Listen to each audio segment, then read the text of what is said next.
देखिए, उस बात को मैं बहुत क्लियरली बताना चाहता हूँ, शायद लोगों को नहीं मालूम होगा। वीकेंड के वार के बाद मेरी तबीयत बहुत ज़्यादा खराब हो गई थी। मेरा ब्लड प्रेशर बहुत हाई हो गया था और मैं ऑलरेडी ब्लड प्रेशर का पेशेंट हूँ और हार्ट बीट भी बहुत बढ़ गई थी। तो उस दिन मेरी बेटी ने मेरे को दवाई-ववाई खिला दी, मैं सो गया था। सुबह फिर मेरी हालत खराब होने लगी थी, तो मेरे को इमीडिएट हॉस्पिटलाइज़ कर दिया गया। मैं आईसीयू में था और आईसीयू में था और मैं शायद मेरी ऐसी बेटी बता रही है, मुझे बिल्कुल भी पता नहीं है क्योंकि दवाइयों की वजह से मैं बिल्कुल अनकॉन्शियस था।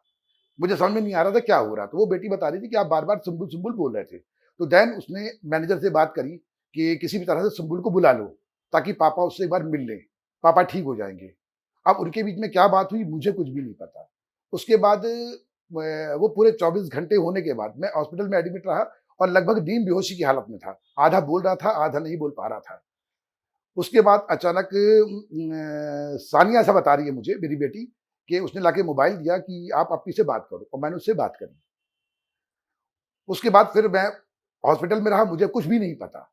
देन जब मैंने थोड़ा जब नॉर्मल हुआ मैं, उसके बाद मैंने देखा कि प्रोमो में मेरी आवाज़ आ रही है। तो मैंने सानिया से पूछा, "बेटा ये क्या है?" तो बोले, "पापा जो आपने फ़ोन पे बात की थी, ये वो है।" उसके बाद जब मैं डिस्चार्ज होके आया, घर जाके फिर मैंने पूरा एपिसोड देखा। तो पूरा कन्वर्सेशन सुना। उसके बाद मैंने सानिया से पूछा, "बेटा क्या यही सब मैंने बोला है?" तो उसने बताया, "हाँ पापा।"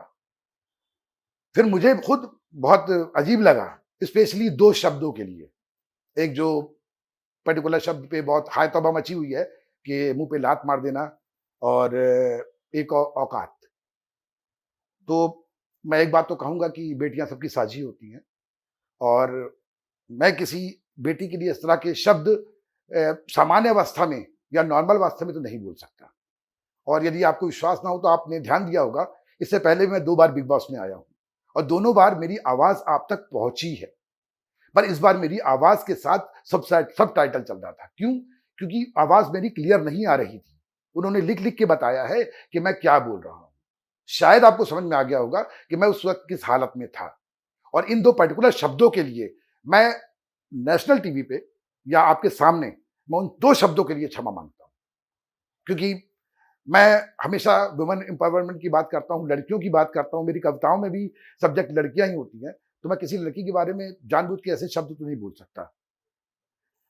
और इसके लिए मुझे माफ़ी माँगने में कोई भी शर्म नहीं है, क्योंकि ये लफ्ज़ मैंने ना तो कभी बोलना चाहे हैं और ना मैं अपनी बेटियों को कभी सिखाया है। अनकॉन्शियसली हो सकता है मेरे मुँह से निकल गए हों, उसके लिए मैं क्षमा माँगता हूँ। लेकिन एक बात और कहना चाहूँगा और स्पेशली टीना की मम्मी से, देखिए, एक मेरे शब्द से आप कितना आहत हुई, आपकी आँख से आँसू निकले। तो आपने कभी सोचा कि डे 1 से लेकर आज तक मेरी बेटी के लिए टीना ने कौन-कौन से शब्द इस्तेमाल नहीं किए? कभी लगा आपको कि एक बंदा जो सिंगल पैरेंट है, जो माँ भी है, बाप भी है, उसके दिल पे क्या बीत रही होगी? कम से कम आप बड़ा दिल दिखाकर एक बार मुझको फ़ोन करके बोलती कि मेरी बेटी ऐसा बोल रही है, उसके लिए क्षमा। और मेरे एक शब्द से हाहाकार मच गया है। तो ये तो मेरे को, हालाँकि मैं अपने आप को जस्टिफ़ाई नहीं कर रहा हूँ, कि ये शब्द बोलकर मैं उसको जस्टिफ़ाई करूँ, नहीं, ये शब्द गलत है और मेरी शब्दकोश में ये शब्द नहीं थे। अनकॉन्शियस अनकॉन्शियस हालत में मेरे साथ ये हुआ है, उसके लिए मैं क्षमा माँगता हूँ। लेकिन जिस तरह से आज भी, इतना होने के बाद भी आपकी बेटी, मेरी बेटी का बोल रही है कि मैं इसका जीवन नरक कर दूँगी, तो मेरे को लगता है कि मैं एक शब्द के लिए आके माफ़ी माँग रहा हूँ, तो आपको 50 दिन के हर शब्दों के लिए माफ़ी माँगना चाहिए।